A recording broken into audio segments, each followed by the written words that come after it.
오늘 함께 살펴볼 말씀은 누가복음 12장 15절 말씀입니다. 누가복음 12장 15절 말씀 제가 읽겠습니다. 저에게 이르시되 삼가 모든 탐심을 물리치라. 사람의 생명이 그 소유에 넉넉한 데 있지 아니하니라 하시고, 예수님이 이 땅에 공중봉사하시던 중에 한 사람이 찾아왔어요. 그 사람이 예수님을 찾아온 이유는 그 사람에게 한 명의 형이 있었는데 형이 아버지의 유산을 다 가졌어요. 형은 아버지의 유산을 다 가지면 안 됩니다. 동생보다 2배 가지면 돼요. 다 가지면 안 됩니다. 물론 요즘은 또 2배 같지도 않죠. 예수님 살던 당시는 장자가 이제 2배를 가질 수 있었어요. 형제가 둘이었으면 아버지의 재산을 셋으로 나눠서 동생은 3분의 1, 형은 3분의 2 그렇게 가지면 됐습니다. 형제가 넷이면 예를 들어 5으로 나눠서 5분의 1씩 나눠 갖고 이제 형은 이제 5분의 1을 가지면 되는 것입니다. 2배를 갖게 했어요. 근데 이 사람의 형은 마음이 고약해가지고 동생 걸 다 가져간 것입니다. 그럼 될까요? 안 될까요? 그럼 안 됩니다. 근데 안 되는 일이 세상에 많이 벌어지죠? 예, 많이 벌어집니다. 그 예수님께 이제 자신의 원통함을 풀어달라고 이제 찾아왔어요.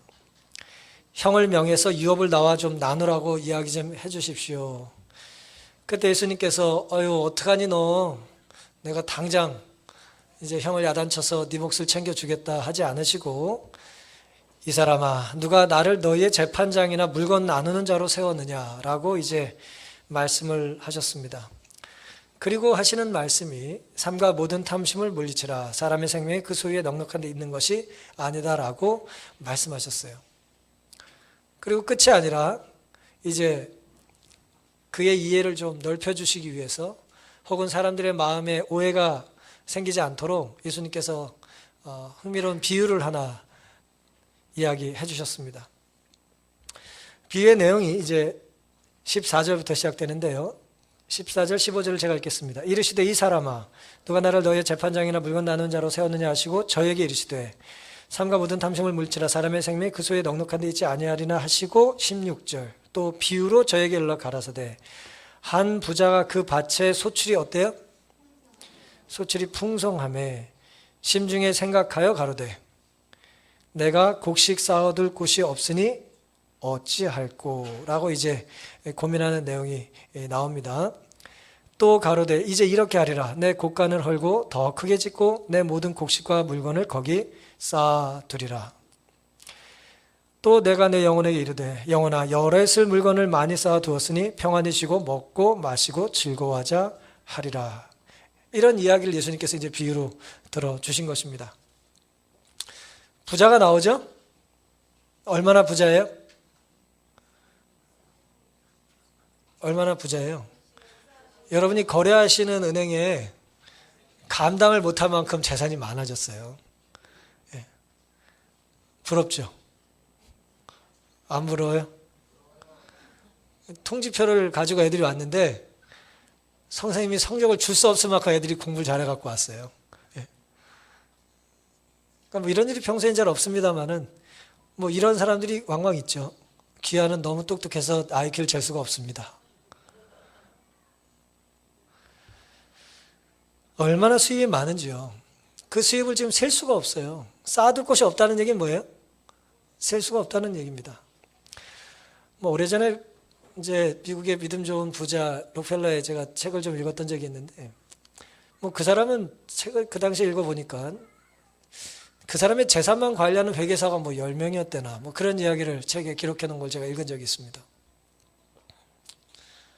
자기 재산을 이제 다 들어오는 재산들을 관리하는 사람만 여러 사람이 필요했다는 것이죠.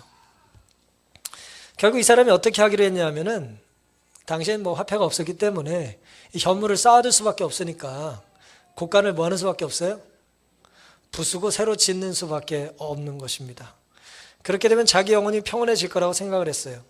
이 본문에서 언급하는 흥미로운 표현들이 있는데 그것은 뭐냐면 16절에 풍성하다는 말이고 5절에는 이제 넉넉하다는 표현도 있습니다만은 18절에 보면 또 뭐라 그래요? 크게 짓겠다 그랬어요. 19절에는 많이 쌓아두었다 그런 표현이 있습니다. 그러니까 이 부자의 관심은 뭐에 있어요?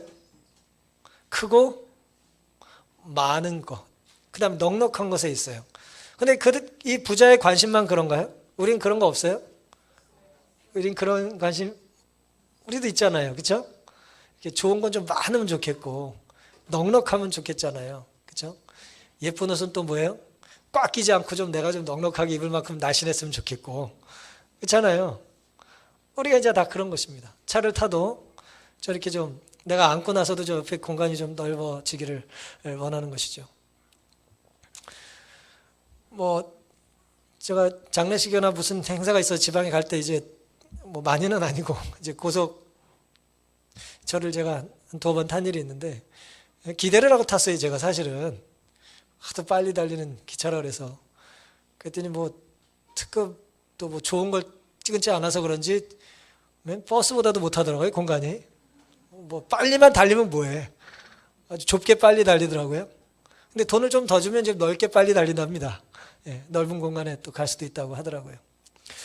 어쨌든 우리는 다 뭐에 관심이 많냐면 넓은 거에 관심이 많아요.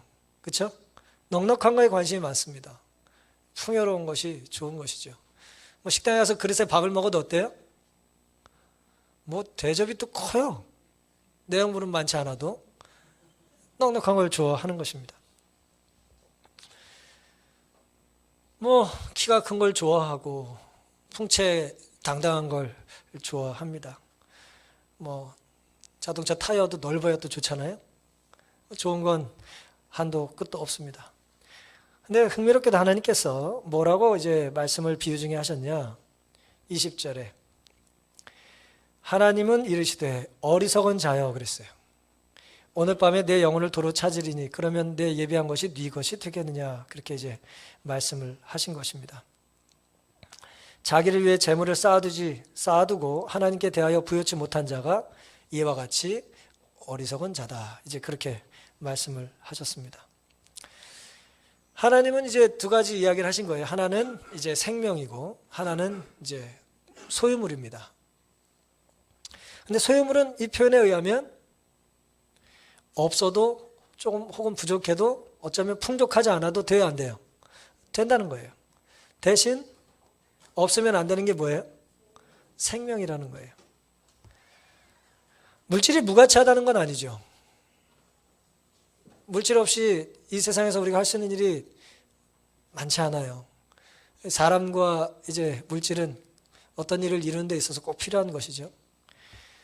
물질이 필요 없다는 것이 아니라 말씀대로 본다면 자기만을 위해 쌓은 재물은 무가치하다는 거예요. 그럼 반대로 어떤 재물이 가치가 있을까요? 자기를 위해 쌓은 재물이 아니고 하나님께 대하여 부여치 못한 자라는 표현을 썼으니까 하나님께 대하여 부여한 사람. 그 사람은 하나님께서 귀하게 사용하시는 사람이 되는 것입니다. 결국 그 사람은 그의 생명이 누가 연결되어 있다는 거예요? 하나님과 하늘과 연결되어 있다는 것이죠. 오늘은 생명과 소유라는 제목으로 2 종류의 어리석음을 좀 성경적으로 살펴보기를 원합니다. 우리가 먼저 살펴본 이제 어리석은 사람은 누가 보기에 어리석다는 거예요? 이 부자는 어리석은 부자잖아요. 누가 보기에 어리석다는 거예요? 하나님 보시기에 어리석다는 거예요. 하지만 이 사람에 대하여 세상은 어리석다고 말할까요? 어리석다고 말하지 않을까요? 성실하고 근면하고 추진력 있고 아주 미래지향적이고 여러분 딸들 있으면 이런 사위감 보고 싶죠? 그냥 안주하지 않아요, 이 사람은. 안주하지 않잖아요, 지금. 그냥 아주 계획적이고 추진력 있고 아주 근실하고 말이에요. 성공한 사업가죠? 그렇죠? 미래가 장래가 어때요? 촉망되는 젊은이에요.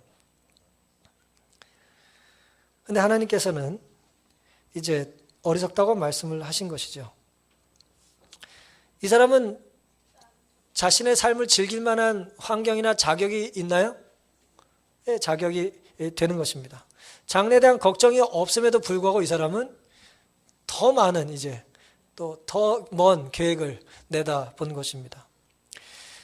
이 사람의 창고는 컸어요. 수확물은 많았습니다. 어쩌면 제가 여러 전에 미국에 좀 여행 가서 자동차를 타고 다니는데 이거 뭐 1시간을 가도 밭주인이 한 사람인 것 같아요. 이거 뭐 대로변에 밭이 얼마나 크든지 제가 이 사람은 참 부자구나 그런 생각을 한 일이 있습니다. 부자들 상상을 초월한 부자들 많죠. 남미에 가면 비행기를 타야 된대요. 자기 땅을 보려면. 그만큼이 부자일지 어쩔지 모르겠지만 예수님의 비유는 이거예요. 그 넓은 창고 안에, 그 넓은 자신의 수확물, 그 많은 수확물 안에 문제는 하나님을 위한 자리가 있어요, 없어요? 없었다는 거예요, 이 사람은. 그의 계획 속에 누가 안 계세요? 하나님이 안 계세요. 그의 창고를 마련하는 곳 안에 기도처 한 평이 없는 거예요. 내가 이곳은 기도처로 구별해야겠다.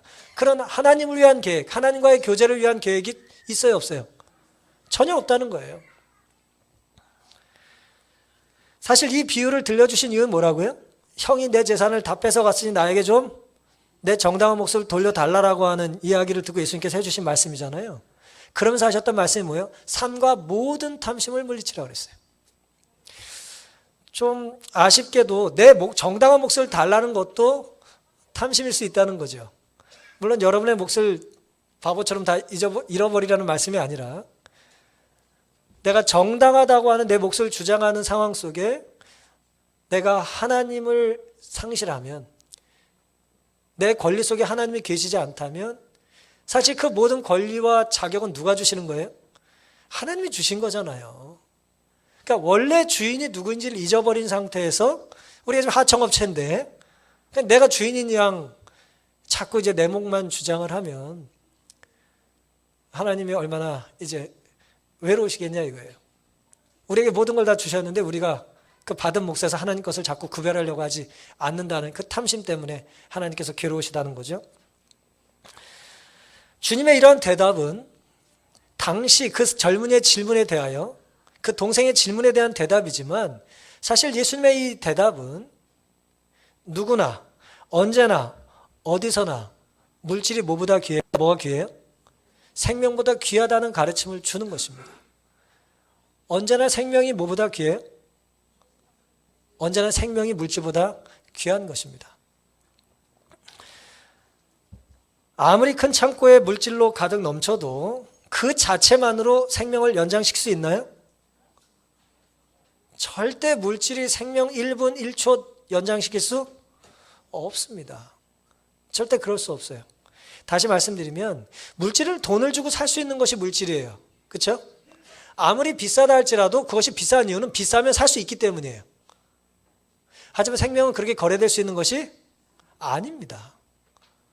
그러니까 그렇기 때문에 그것은 계산할 수가 없는 거예요. 그런 거 없어요. 일당 노동자는 그렇게 고용할 수 있지만 사람의 마음을 그렇게 살 수는 없습니다. 물질을 주신 분은 우리에게 생명을 주시기도 합니다. 다시 말씀드리면 생명을 주신 분은 우리에게 물질도 주세요. 왜요? 무엇을 위해서 사용하라는 거예요? 생명을 위해서 물질을 사용하라는 것입니다. 따라서 우리가 생명을 주신 분과 단절된다면 물질은 생명이죠. 건강생활 중요한 것이지만 건강생활을 아무리 열심히 해도 건강의 원리를 주신 하나님과 분리되면 조금 더 살 수 있을지 모르지만 영원히 살 수는 없어요. 영원히 살 수 있는 것은 아닙니다. 생명은 예수님을 받아들인 자에게 주님께서 주시는 선물이기 때문에 그렇습니다. 어리석은 부자의 비유에서 우리가 기억해야 될 것은 부자들은 어리석다는 것은 아니고 부자들이 어리석다는 것이 아니고 지혜로운 사람은 가난하다는 것도 아니에요. 이 비유의 핵심은 뭐예요? 탐욕이 문제라는 거예요. 탐욕은 부자만 있습니까? 우리 좀 중산층 혹은 나는 중산층인 줄 알았더니 살다 보니 중산층도 아니더라고 라고 말하는 분들은 탐욕이 없습니까? 좋은 차를 타는 사람은 탐욕이 있고 자전거 타는 사람은 탐욕이 없던가요? 탐욕은 내가 가진 재산과 사실은 별 상관이 없습니다. 내가 무엇을 갖기를 원하느냐에 생명이 아니라 물질이 자리 잡고 있다면 죄송하지만 거린도 탐욕을 가질 수 있어요. 탐욕스러울 수 있습니다. 경제활동을 멈추라는 것이 핵심이 아니죠. 경제활동의 이유를 재정립해야 된다는 거예요. 우리가 경제활동을 합니다. 하나님이 주신 재능을 가지고 우리가 경제활동을 해요. 엿새 동안에 힘써 일하라는 것 하나님 뜻이죠. 열심히 일합니다. 그럼 하나님 우리에게 재화를 주세요. 그런데 핵심은 내가 이런 경제활동을 하는 이유가 뭐예요? 내 창고를 늘리고 내 곳간을 늘리고 사람들에게 인정받기 위해 여러의 배를 두드리면서 평안하다 안전하다 뭐 맛있는 거 먹으러 돌아다니까 그 계획자라고 하나님께서 우리에게 경제활동을 허락해 주신 것이 아닙니다. 여러분의 계획 속에 하나님과 성전과 성도가 중심이 된 삶을 사셔야지 부차적인 물질을 누리고자 원하는 삶의 모습 때문에 영적인 활동이 위기를 맞는다면 죄송하지만 그것은 탐욕적인 삶이에요. 뭐 식탐을 즐기는 사람들만 탐욕이 있는 것이 아니에요. 돈만 있으면 하나님은 필요 없다는 삶이 탐욕스러운 어리석은 삶입니다. 따라서 오늘 우리가 돈이 필요해서 하나님을 찾는 것이 아니라 돈이 대신할 수 없는 그런 하나님을 찾으며 살게 되시기를 간절히 바랍니다. 내가 부유하거나 탁월해서 하나님의 자리가 점점 줄어든다면 우린 좀 기도 드려야 돼요. 아굴의 자문의 기도처럼 나를 너무 부하게도 하지 마십시오. 내가 하나님과 멀어진다면 저는 부유함을 원하지 않습니다. 내가 너무 똑똑합니까? 하나님, 내가 너무 똑똑하길 원하지 않습니다. 하나님을 최고 지혜자요 또 하나님으로 모실 수 있을 만큼 겸손한 마음을 가질 수 있는 그런 사람 되게 해달라고 기도하며 살기를 결심하시기를 바랍니다. 시편 14편 1절에는 어리석은 자는 그 마음에 이르기를 하나님이 없다 한다 그랬어요. 그런데 이 말을 누가 한 거예요? 하나님이 하신 거예요. 시편 기자를 통해서. 내가 없다는 자는 다 어떻다? 다 어리석은 거야. 그렇게 말하는 것입니다. 그런데 하나님이 안 계시다고 말하는 사람들은 자칭 어리석어요? 똑똑해요? 하나님을 믿기엔 자기는 너무 똑똑하대.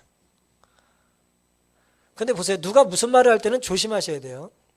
그 말씀, 그 문장, 그 명제가 중요한 게 아니에요. 어떤 사상을 가진 사람이 어떤 의도로 했느냐를 봐야 되는 것입니다.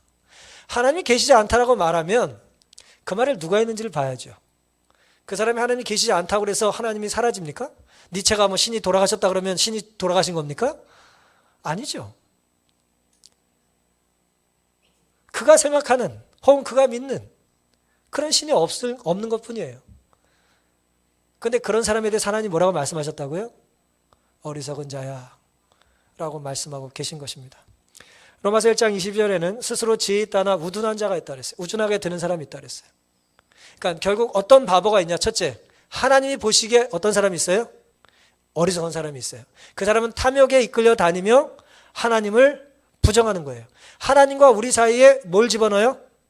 자꾸 물질을 집어넣으므로 하나님 없이도 물질만 있으면 내가 살 수 있을 거라고 생각하는 그런 사람들이에요.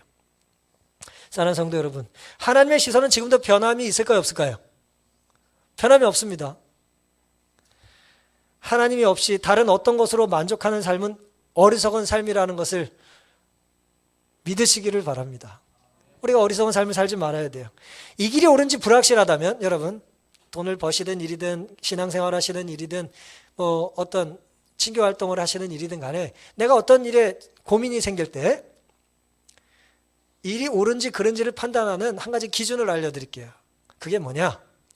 지금 하고 있는 방식의 일을 끝까지 해도 좋은지를 고민하셔야 돼요. 지금 이 하는 일을 내가 끝까지, 어느 끝까지요? 우리가 좀 신앙적으로 말하면 영원히 할 수 있는 일인지 물으셔야 돼요. 만약에 내가 지금 하는 방식을 영원히 할 수 있는 일이 아니라면 우리는 지금 좀 멈춰야 될 필요가 있는 것입니다. 이게 어리석은 부자의 이야기예요. 하나님 없이도 창고만 크게 넓히고 물질만 가득 세우면 됩니까? 영원이라는 생명 앞에 그것이 가치가 있나요? 가치가 없는 것입니다. 끝까지 늘려도 괜찮다면 그 길로 가십시오. 하지만 그렇지 않다면 멈출 필요가 있습니다. 더 중요한 게 있지? 더 중요한 게 있어. 용기를 내고 또 멈출 수 있는 지혜를 달라고, 또 용기를 달라고 기도하는 우리가 될 수 있기를 간절히 바랍니다. 이것이 이제 첫 번째 부류의 어리석은 사람이에요. 두 번째 부류의 어리석은 사람은 어리석다고 하는 평가를 하나님이 내리시는 게 아니라 사람이 내리는 거예요. 여러분 살면서 어리석다는 이야기를 들으실 때 누가 그 얘기를 했는지 들어보시면 됩니다. 하나님이 그렇게 말씀하셨다면 우리 안에 하나님이 안 계시기 때문에 그런 거고, 때로 사람들이 우리를 어리석다라고 말한다면 그 사람들이 어떤 사람인지를 봐야겠죠. 고린도전서 4장 10절에 보시면 바울이 이렇게 고백을 합니다. 우리는 그리스도의 연고로 미련하되 그랬어요. 바울이 미련한 사람이에요? 바울이 탁월하게 뛰어난 사람이에요. 성경을 기록한 사람 중에 가장 지성적인 사람이에요.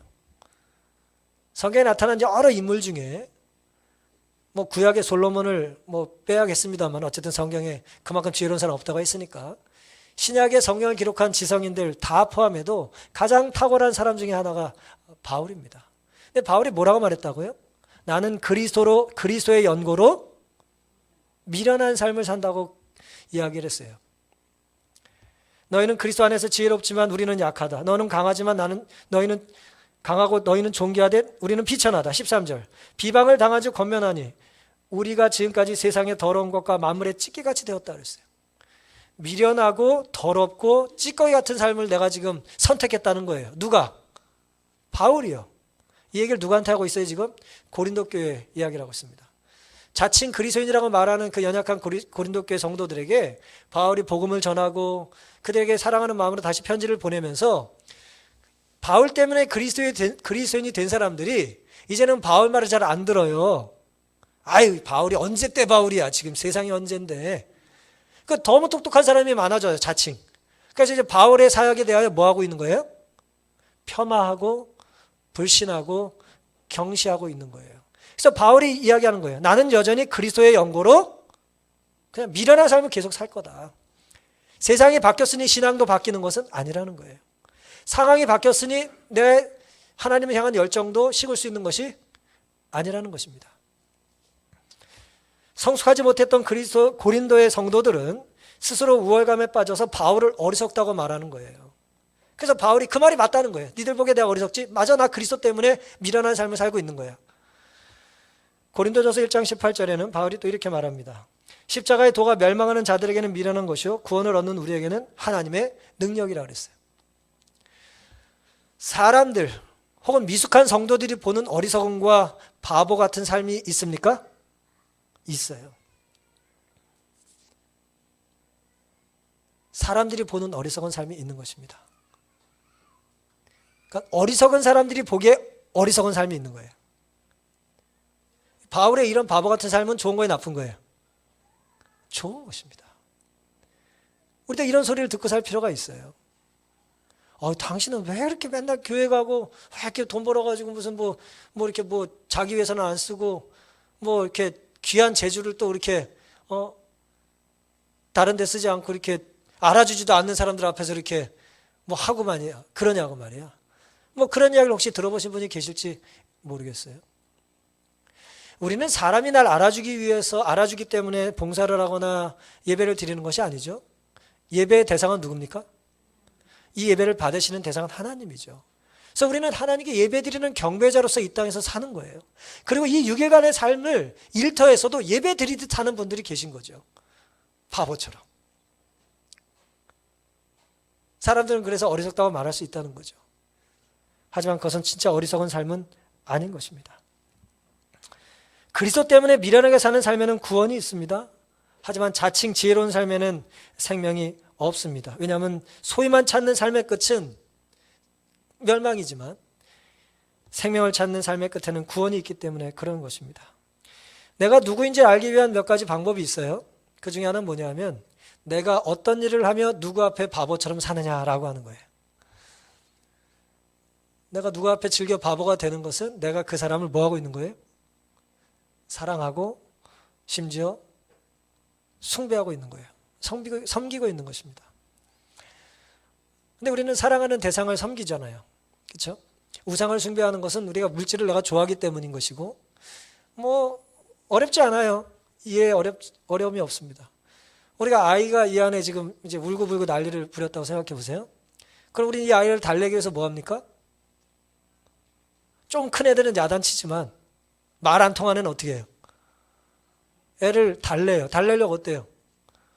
얼르고 뭐 등도 빌려주고 뭐 무등 탈래 막 애 뭐 어떻게든 애를 좀 재밌게 해주려고 그 앞에서 네 발로 기고 어른들이 그렇게 해야 안 해요? 하죠. 그 아이 앞에서 뭐가 되는 거예요? 바보가 되는 것입니다. 사람들이 사랑이라고 하는 관점을 이해하면 바보가 되는 것은 어색한 일이 아닌 것입니다.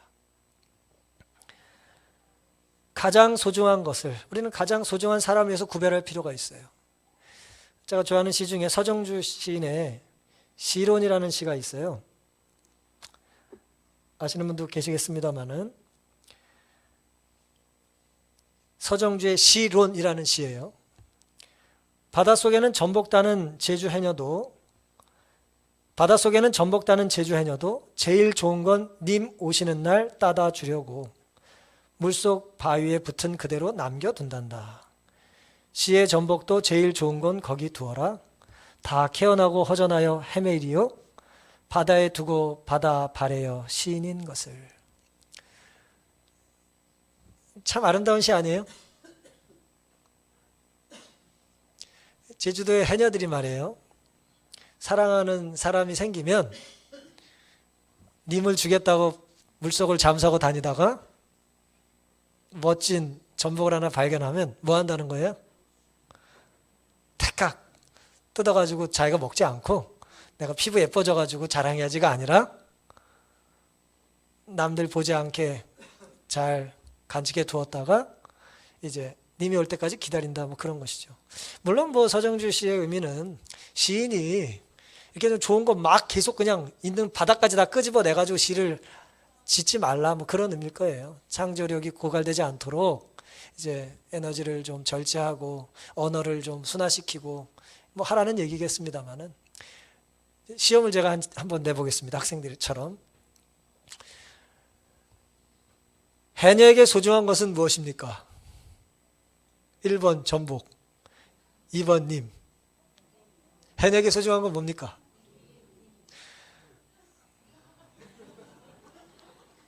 굴은 없어요. 아, 그래요? 죄송합니다. 제가 요즘 안 좋아요. 여러분 보세요. 저 같은 사람은 학교 다닐 때 공부를 전창케 해가지고 국어를 잘못해가지고 전복이라고 답을 쓸 수 있어요. 근데 해녀가 전복을 귀히 여기는 이유는 뭐예요?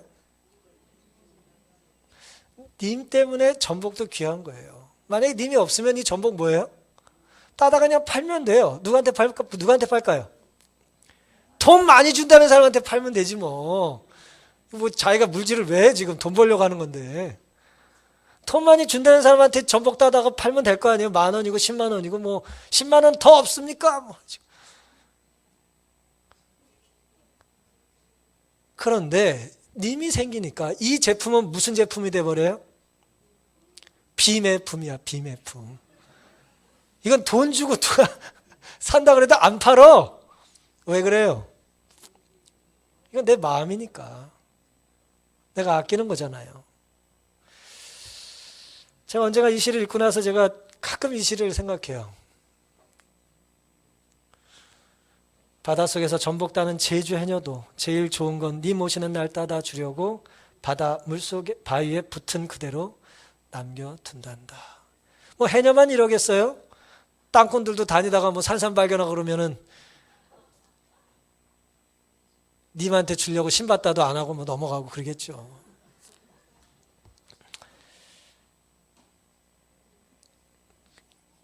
여러분, 이 님이 소중한 건 님의 생명 때문입니다. 내가 함께 나눌 수 있는 귀한 생명체에게 내가 줄 수 있는 물질, 전복은 드려져야 가치가 있는 거예요. 너 주려고 내가 아낀 건 줄 알아? 그러면서 전복 때문에 마음의 상처를 다른 사람에게 주면 안 되죠. 참고로 저희들은 전복을 안 먹습니다. 또 무슨 전복 먹겠다고 또 그러지 마세요. 스티브 잡스라고 아시죠? 이분이 이제 췌장암 선언을 받고 이제 오래 못 살고 돌아가셨어요. 그렇게 큰 부자가 췌장암 선고를 받고 이제 오래 못 살고 이제 돌아가셨는데, 이분이 췌장암 선고를 받은 뒤에 몇 해 뒤에 스탠포드 대학에서 졸업생 축사를 했어요. 미국은 이제 명문 대학이든 뭐 대학교 축사를 저명인사들을 불러다가 이제 하잖아요. 이분이 아주 명연설을 했어요. 그때 스탠포드 대학에서 다 읽어보시고 들어보셨을 겁니다. 이분이 그 연설 중에 이런 얘기를 했습니다. 곧 죽을지도 모른다는 사실을 명심하는 게 인생의 고비마다 중요한 결정을 내리는 데 큰 도움이 되더라 그랬어요. 췌장암 선고를 받고 나니까 계속해서 그 애플사 비즈니스를 하는 데 있어서 이 선택이 옳은지 그른지를 하는데 도움이 돼야 안 돼요? 도움이 되더라는 거예요. 천년 만년 살 것 같이 생각하면 엉뚱한 선택을 막 해요. 하지만 내가 오늘 내릴 수 있는 선택이 이게 마지막이다. 오늘 내가 만나는 이 사람을 내가 더 이상 못 볼 수도 있다. 오늘 우리의 악수는 마지막이 될 수 있다고 생각한다면 우리의 눈빛과 우리가 나누는 사랑과 그를 위한 대접은 정성을 다할 수밖에 없지 않겠어요? 그런 것입니다. 생명은 그렇게 가치가 있는 거예요. 옳은 선택을 하는데 도움을 주는 게 생명이에요. 돈을 많이 벌 선택을 한 게 아니에요. 옳은 선택을 한 것입니다. 오늘 우리는 어리석은 부자와 사람들에게 미련하다는 평가를 받았던 바울을 살펴봤어요.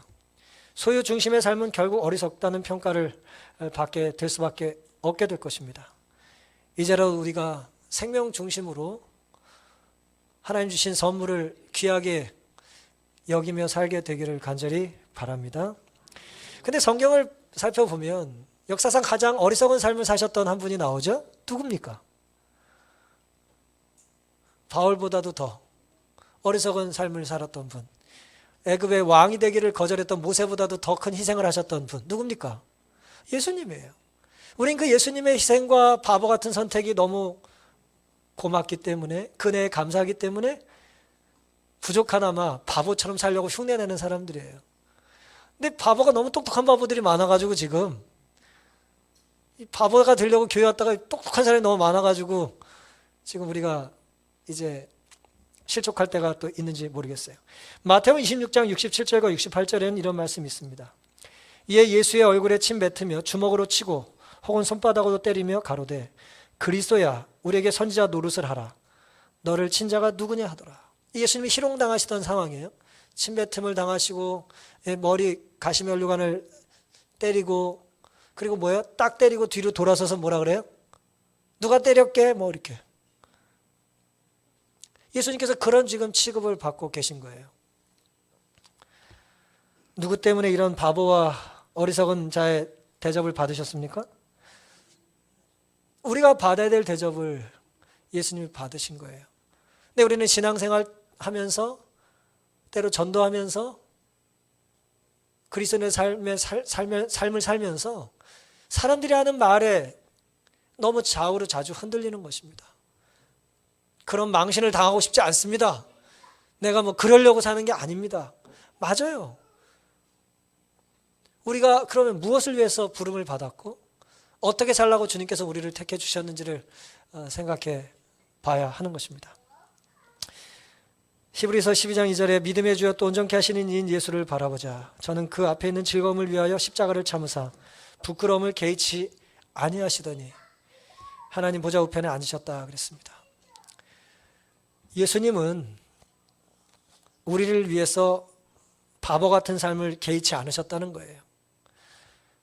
궁극적인 기쁨, 우리와 함께 살게 될 하늘을 기억하시면서 이 땅에서 우리를 위해서 흘리신 피와 또 고통을 기쁘게 견디셨다는 것입니다. 물질로 생명을 살 수 있다고 믿는 이 병든 세상에서 주님은 생명을 위하여 생명만이 지불돼야 된다는 것을 알려주신 것입니다. 물론 우리가 떡을 한 점 사서 누군가 나누면 몇천 원짜리 떡은 그냥 떡값이 아니죠. 우린 그 순간 우리의 소중한 생명을 나누는 거예요. 그러니까 우리의 가치가 담겨진 물질이 의미가 있는 것이지. 아유 그래 그냥 떡 몇 개 돌리고 막 그냥 귀찮아 죽겠어 아주. 그런 식의 물질은 우리에게 아무런 생명을 줄 수가 없는 것입니다. 그건 먹어도 배가 부르지도 않고 불쾌해서 먹고 싶지도 않아요. 생텍쥐베리가 썼던 어린 왕자에 보면은 별들이 아름다운 이유를 뭐라고 말합니까? 별들이 아름다운 이유는 보이지 않는 곳에 꽃이 있기 때문이라는 표현이 있어요. 사막이 아름다운 이유는 그 어딘가에 뭐가 있어요? 우물이 숨어 있기 때문이다. 그런 말이 있어요. 아마도 이제 생텍쥐베리가 이제 조종사였으니까 사하라 사막에 조난도 당하고 뭐 그런 경험을 가지고 이제 썼을 거라고 생각을 하는데, 우리 눈에 지금 보이지 않지만 이 삭막한 사막 안에 뭐가 있어요? 우물이 있어요. 오아시스가 있다는 걸 믿는 것입니다. 밤하늘의 별을 보고 우리가 울 일이 있겠지만 그 별 속에 담긴 숨겨둔, 때로 우리 눈엔 보이지 않지만 뭐가 있어요? 나에게 특별한 의미로 다가오는 꽃이 있는 것입니다. 그러면서 이어서 이렇게 말을 해요. 내가 어렸을 때 살던 집은 오래된 집이었고 그 집 어딘가에는 보물이 숨겨져 있다는 전설이 있었다. 물론 그 보물은 발견되지 않았고 어쩌면 누구도 찾아본 사람도 없었을 것이다. 하지만 그 전설로 인해 그 집은 매혹적인 곳이 되었다. 그 집은 그 가슴속 깊은 곳에 비밀을 간직하고 있었던 것이다. 집이건 별이건 사막이건 진정한 아름다움은 눈에 보이지 않는다. 눈에 잘 보이지 않아요. 사랑하는 성도 여러분, 우리도 이 땅에 살면서 어딘가에 숨겨두신, 우리에게 너무나 소중한, 하나님께서 우리에게 찾으라고 하지만 기다리고 계시고 또 인내하고 계시는 그 보물, 당장 눈에 보이지 않다고 자꾸 물질만 취하다가 주님이 우리에게 주고자 원하시는 영원한 생명을 상실하는 일이 없게 되기를 바랍니다. 눈에 보이지 않으면 가치가 없는 게 아니에요. 너무 소중하기 때문에 우리의 탐욕스러운 눈에는 잠시 가려져 있을 뿐입니다. 우리가 탐욕의 눈을 닫으면 하나님은 우리에게 마음의 눈을 열어주셔서 보게 하실 거예요. 가장 소중한 건 물질이 아니라 누구다? 네 옆에 있는 생명체다. 네 가족이다. 네 친구다. 네가 잊고 살았던 혹은 무시하고 있었던 그 소중한 생명이다라고 하는 것을 주님께서 알려주실 것입니다. 우리가 생명을 받았다면 우린 재림 성도이고, 재림 성도라면 주님 오시는 그날까지 우리는 주님 주신 생명을 의지하고 그 생명을 중심으로 살아야 되지 않겠습니까? 무엇을 누구에게 드리며 살아야지, 누구를 희생하며 무엇을 높이는 그런 어리석음이 우리에게 없게 되기를 간절히 바랍니다. 한 주 하나님께서 우리에게 또 복을 주실 텐데 우리의 경제활동과 우리의 삶 속에 하나님의 영광 받으시고 생명이 고양되고 예수님 주신 은혜가 우리 삶에 구체화되고 또 구현될 수 있는 그런 순종하는 생애를 살기를 바라면서 오늘 말씀을 마치겠습니다.